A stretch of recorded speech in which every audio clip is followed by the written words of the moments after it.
20, 10, 5, Torrey Horton back to the end zone. 48-yard play. Guess who? Body up the middle, making another move to the outside. 15, 10, end zone again. Keeps it. Nice move by Brown. He's got space. He's got 6. 35-yard touchdown for Byron Brown. A record-setting night for the South Florida quarterback. Down so far, a little bit of a high snap. Genty right up the middle. Genty has room.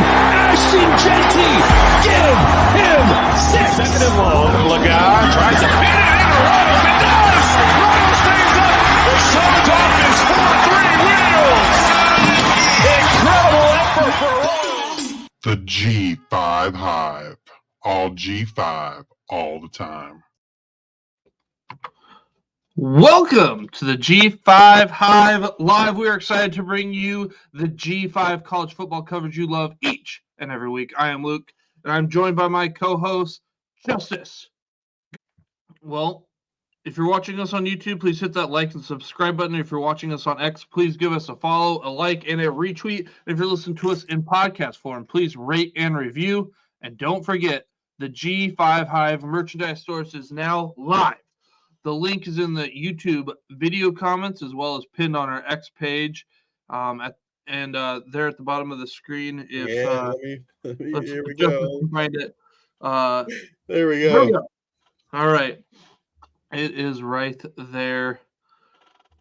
Yeah, that's the best way to support us. Number one, like if you're watching right now, if you're on YouTube, hit that like button. Like the more likes we can get, the more the algorithm likes it, the more faces we can get in front of. If you're not a subscriber yet on YouTube, hit that subscribe button. We're pretty close to 500. I think we're sitting at like 475. So if you're not a subscriber, please hit that subscribe button on YouTube. And lastly, if you want some sweet merchandise, visit the link at the bottom, buy some merchandise. And that's the best way you can support the work we're doing. All right. What do we got next here? Week 10 in review, games in review. We've had our midweek G5 matchups. Let me get off my tab with looking for Army here. Give me a quick second. But then we have New Mexico State, FIU. That was a game with lots of fireworks for FIU, man. Eric Rivers went absolute nuts. Keon Jenkins had a game. Last week we were talking when we were previewing the game. We were interested to kind of see Brandon Nunez, the quarterback for New Mexico State, and there wasn't much to see. He did not look good at all in the game. New Mexico State, he did come out and they played. They spun the quarterback wheel there. But Keon Jenkins and Eric Rivers, man, they were on point, and Rivers just had a day. Several deep shots, as you can imagine.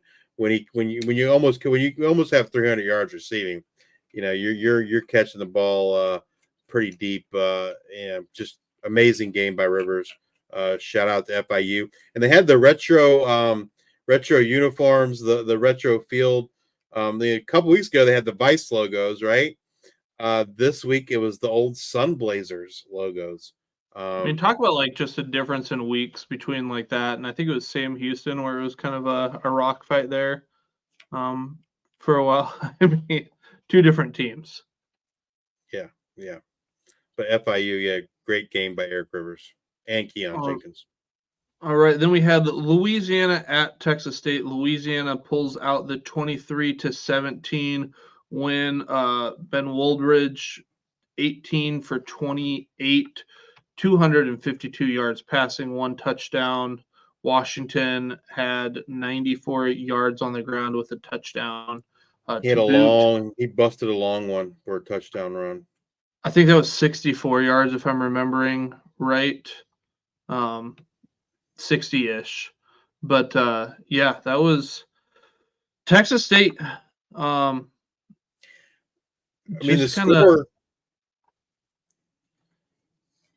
The score looked like it was a close game, but I don't know. When I watched that game, I never really felt like Louisiana was pretty much in control of the game. They're 7-1 and 4-0 in the Sun Belt.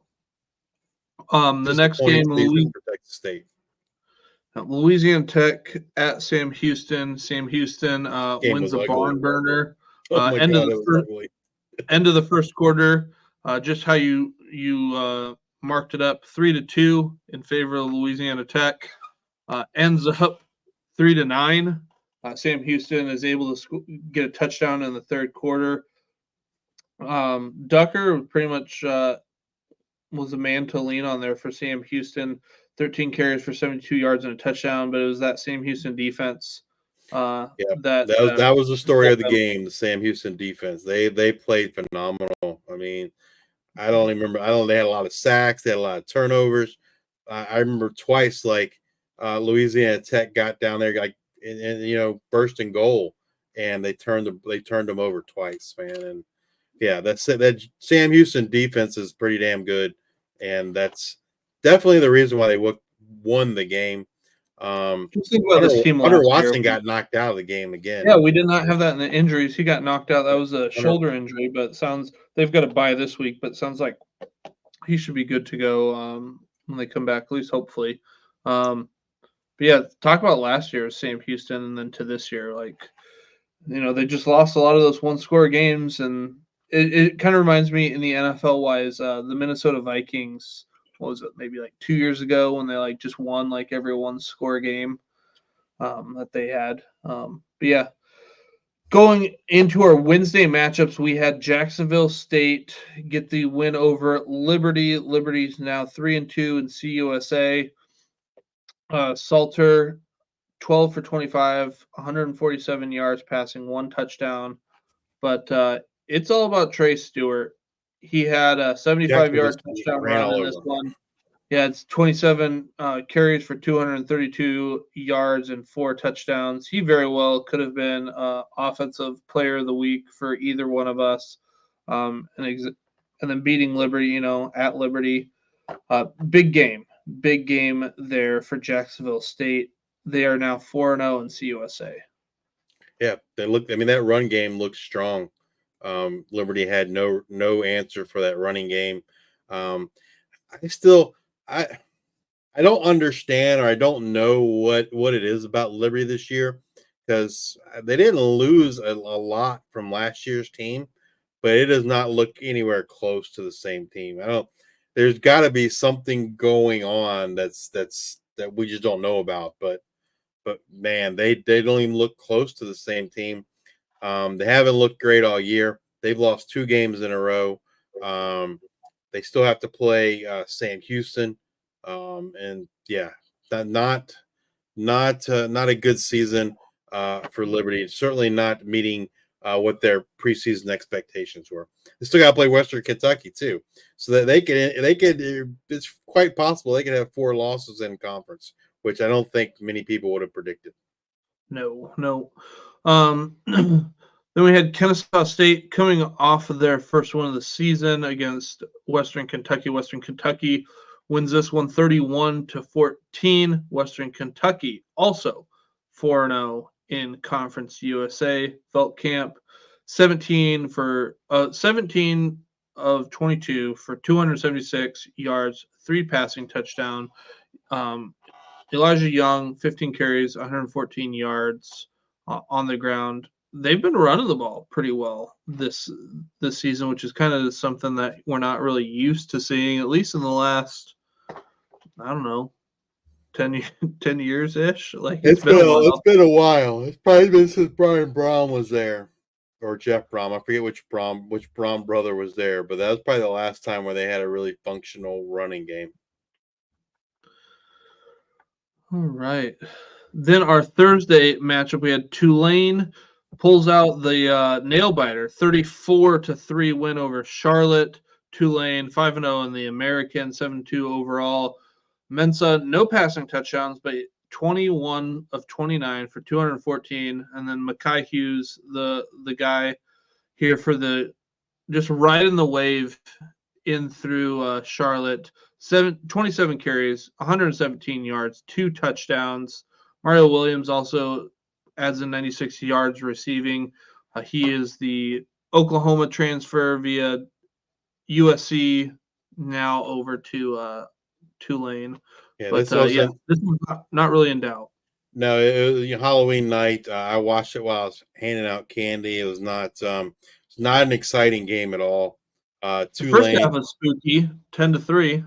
yeah, Tulane dominated the time of possession. I think like it was like almost 3-1, or 2.5-1.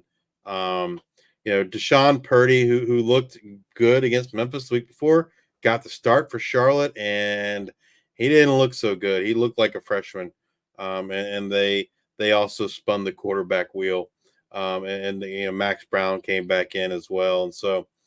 Not sure. I don't know what they're going to do moving forward at quarterback between Max Brown and Purdy, but it did not work for them this past week against Tulane. Couldn't get much offense going. All right, and then we have Friday night, Georgia State at UConn. UConn becomes bowl eligible, gets the win. They are 6-3. Georgia State falls to 2-6. UConn gets a 34-27 win. Ted Hurst had a good game for Georgia State. Georgia State threw out Zach Gibson again at quarterback, and like I said, Hurst had 7 receptions, 91 yards, and a touchdown. Anything else that you want to? They were down. They were Georgia State was down. It was obviously had to pass the ball, and so they put Christian Vayer in. He's the better passer of the two, and he proceeded to throw an interception, so that didn't go so well. The one thing I would add is, I've seen a lot on X this week about Georgia State fans, like just saying, like basically calling for them to fire Del McGee. And I get it as a fan, you want your team to win, but I don't know what their expectations were for this year. Like, as an outsider looking in, Georgia State has already exceeded my expectations, right? Absolutely. Beating Vanderbilt was huge. Yeah. And that alone like exceeded my expectations for Georgia State. Because I'll be honest with you, like I wouldn't have been shy. If you asked me to predict, what Georgia State's record would, I would have said maybe a win, maybe 2, right? But I wouldn't have been shocked if they didn't win a single game. I mean, this team lost its head coach in spring camp. They had a massive amount of turnover, and like the fact that they've won 2 games and one of those games is against Vanderbilt, that's in my mind, that's pretty amazing. And so I'm not sure what Georgia State's fans' expectations were. I don't think they were super realistic if they're already trying to say we don't have the right guy. I honestly believe that Del McGee is the right guy, and I think he's going to turn that team around. But man, like it doesn't happen overnight. All right, I mean, I don't know. I just don't. I don't quite understand the fans calling for the firing of Del McGee.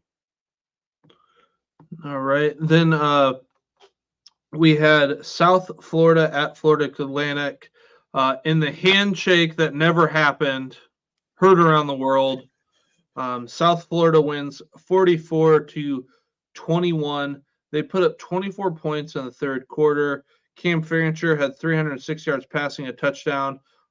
Something to note, if you're not paying attention to him, he was a transfer from Florida State, I believe, but C.J. Campbell, Jr., FAU running back, he led the Owls in receiving yards with 78. He had 5 receptions for 78 yards and touchdown. He's been doing a lot there in the air.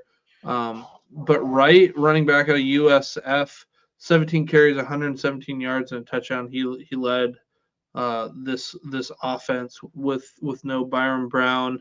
A lot of rumors out there, don't know for sure, but sounds like he's got a broken leg. I doubt we see him back this year.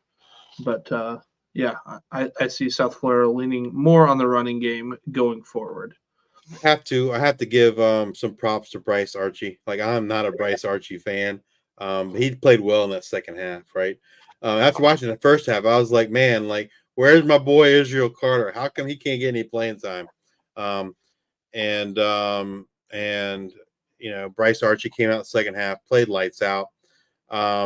And you talk about the handshake, and if you didn't see the game, So they put Israel Carter in. Like the game was over. They put Israel Carter in.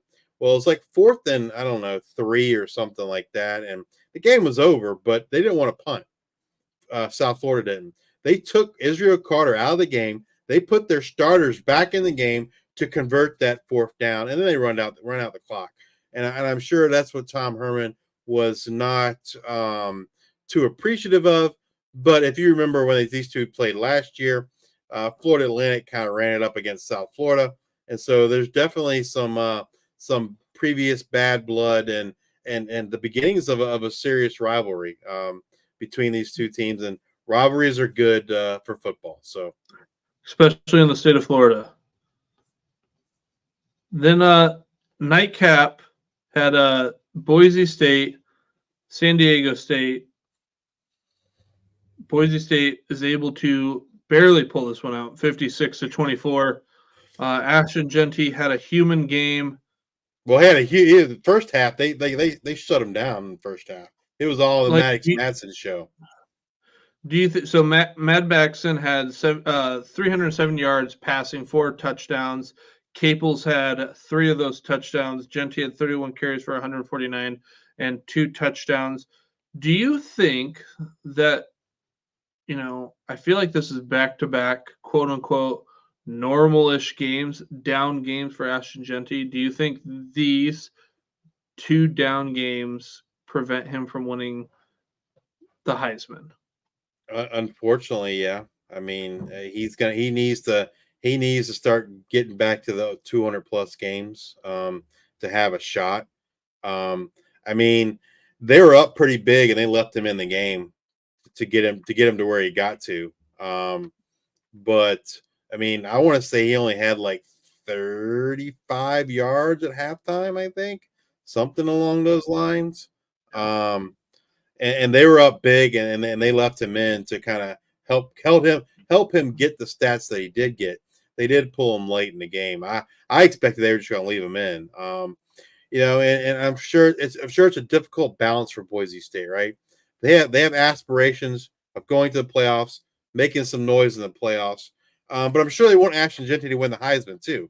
And so, they got to walk that line in terms of, hey, how much do we put him out there to boost his numbers? How much do we try to save him for when we need him in December in the playoffs? So, yeah, it's probably a little bit of a little delicate balance there for Boise State. Definitely don't envy the coaches for the decisions they have to make. All right. Well, the G5 versus P4 matchup of the week, UMass at Mississippi State. Mississippi State's able to win 45-20. I did not get eyes on this one. Did you? I didn't watch it. I know it was a game early. It was a game early, and then as you might expect, Mississippi State kind of pulled away. So I was not able to get eyes on it. So I'm not going to pretend to talk anything about it because I didn't get anything on it. So let's move into our featured G5 matchups of the week, or matchups of Saturday, I should say. Toledo at Eastern Michigan. Toledo is able to win this one 29-28. I got to watch just about all of this. This one came down to a big touchdown there at the end. Eastern Michigan goes for a 2-point conversion, does not get it. Toledo squeaks this one out. This was an exciting game, back and forth, and honestly, it was Toledo, just a lot of mishaps. There's a lot of there's at least I'm trying to think. It was this. There's one game. Now I'm trying to remember which game, and I'm not getting them mixed up. But there's one game, and I think it was Toledo, that just had like an interception, and a fumble, an interception. Just the first half was like punting or a turnover. But in this one, Toledo is able to squeak this one out. Did you happen to get a chance to watch any of the game? I did not watch any of that game. But yeah, Cole Snyder had 2 passing touchdowns. He was running the ball on the ground. It was just a wild ending to the game. Toledo moves to 3-2 in the MAC. Had they lost that game, to Eastern Michigan. That would have, obviously put a nail in their coffin for the MAC championship bid. Memphis at UTSA, that one was a very fun game to watch. A lot of offense in this one, throwing the ball all over the yard. UTSA wins 44-36, and it wasn't really that close. The first half was a back and forth. Second half, Memphis scored a touchdown at the end with less than a minute left or something like that to make it look like it closer than it was. Seth Hennigan, 454 yards passing, 4 touchdowns. Mario Anderson, 53 yards rushing and a touchdown. Demir Blankenship, like we mentioned earlier in the injury, he injured it on the second touchdown, I believe it was. But we'll get to it later. We talked about Houston Thomas. He's had 2 touchdowns in this game. So looks bright, the tight end there at UTSA. But Owen McCown's just been tossing the ball around the yard the last, I don't know what it's been, 5 weeks now, it seems. Old Dominion at App State. I'm sure you had eyes on this one. Yeah. Justice. Yeah, I went to the watch party, watched this game. Disappointing game. We beat ourselves. We had 4 turnovers in total. Colton Joseph, redshirt freshman, had 3 fumbles and an interception. 2 of the fumbles were on sacks. But the first fumble hurt the most. We were on the 5-yard line, getting ready to score a touchdown, and I don't know if there's miscommunication between him and the running back or what exactly happened, but fumbled the handoff or didn't pull it in time, or I don't know. But anyway, App State gets the ball and they go and score a touchdown. So that's a 14-point swing. The turnovers just killed us. 4 turnovers versus 1. It's hard to win a game when you lose the turnover battle that bad. And Joey Aguilar, man, he was dropping dimes. Caden Robinson had his first touchdown. First touchdown of the year. I was like, man, I'm happy for Caden, but did he have to get the first touchdown against us? But yeah, Joey Aguilar just dropped dimes all day. And when he wasn't dropping dimes, he was escaping the pass rush with his legs. That coupled with the turnovers were just too much for Old Dominion. And it's kind of a bummer because they held their own fate in their hands in terms of winning the Sun Belt East. All they had to do was win out, and dropping this game. Now they have to rely. Not only do they have to win out, but they have to rely on someone beating Georgia Southern. And we'll get to that here in a moment. But yeah, disappointing game as an Old Dominion fan. Isaiah Page had a big game, 13 receptions, 205 yards. He did. Yeah, he was one of the bright spots for Old Dominion. He also had a big game against South Carolina earlier in the year. Not a game that we are highlighting, but I do want to mention UAB Tulsa. UAB at halftime was up 45-7. Let that sink in. UAB just had quite the first half there. So we'll move into some other games. UL Monroe versus Marshall. Marshall is able to pull this one out 28-23. This was a nice defensive battle. There's some offense, there's some quick offense, there's some good defense played. Braylon Braxton only threw the ball 19 times. Ahmad Hardy ran it, like we said, 25 times for 207 and a touchdown. But yeah, it was Marshall's defense, honestly, that kept them around. And like we said, Mike Green really kept them in. And like I said, kind of took over there towards the end. The UL Monroe defense doesn't look as dominant as they once did. Not that they don't look good, but they were dominant early in the year, and in the last few weeks they haven't looked nearly as good. And this one, it was there'd be good spurts of defense, back and forth, but then there would be this huge long run, and they weren't these there weren't a lot of huge passes. They were gashing huge runs.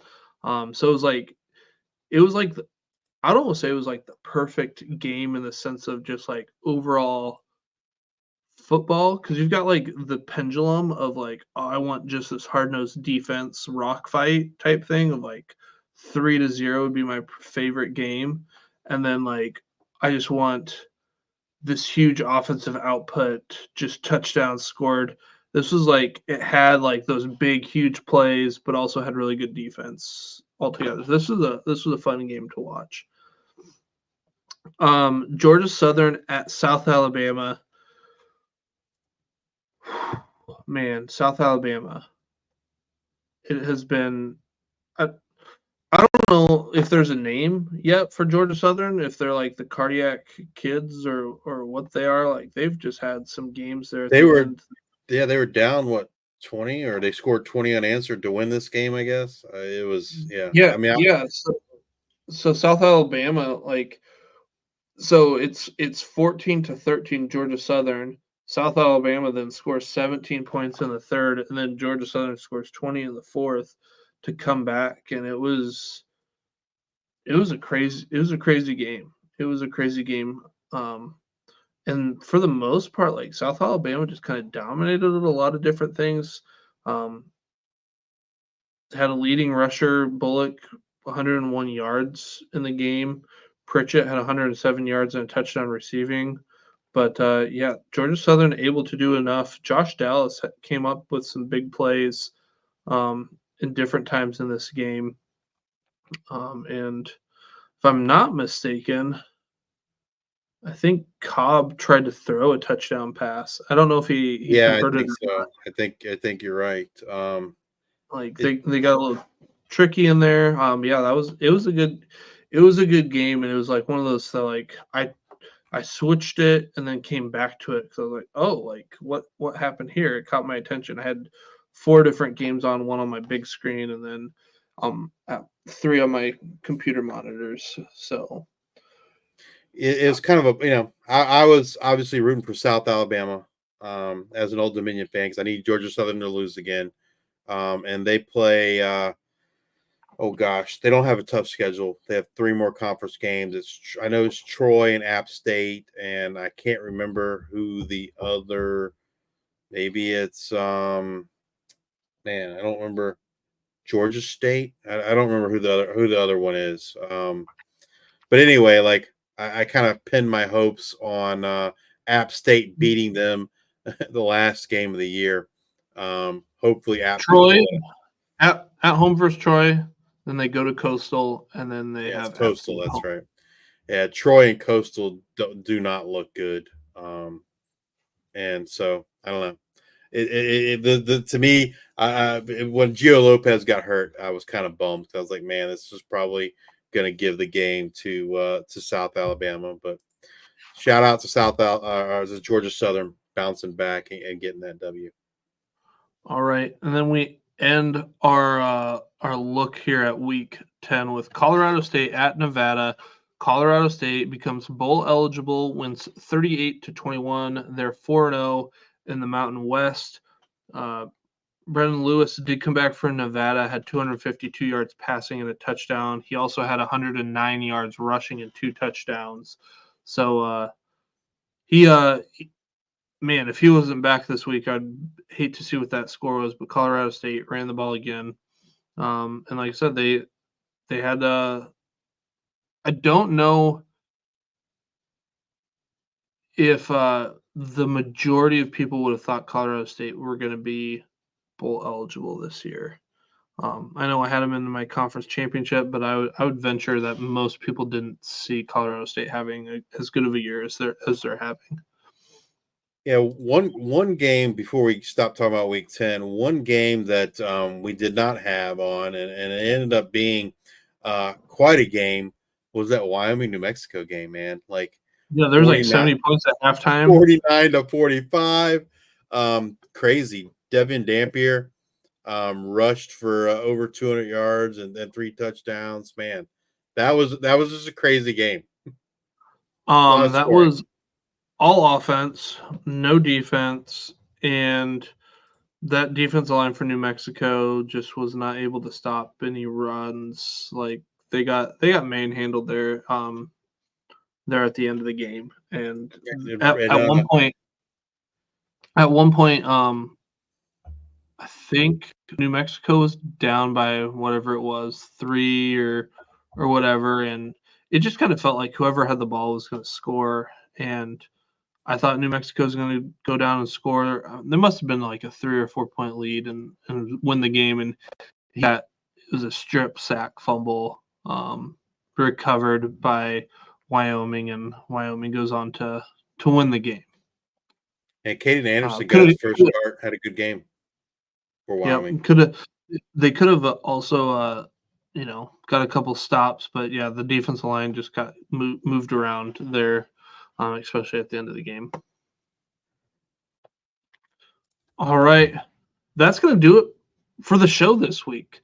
Come back and join us next week as we discuss what happened in Week 11, as well as look forward to Week 12 of the 2024 season. And as always, bring you up to date on all the latest news and happenings in the world of G5 college football. If you're watching us on YouTube, please hit that like and subscribe button. If you're watching us on X, please give us a retweet, a like, and a follow. And if you're listening to us on Apple Podcasts or Spotify, please subscribe and leave those 5-star ratings and review.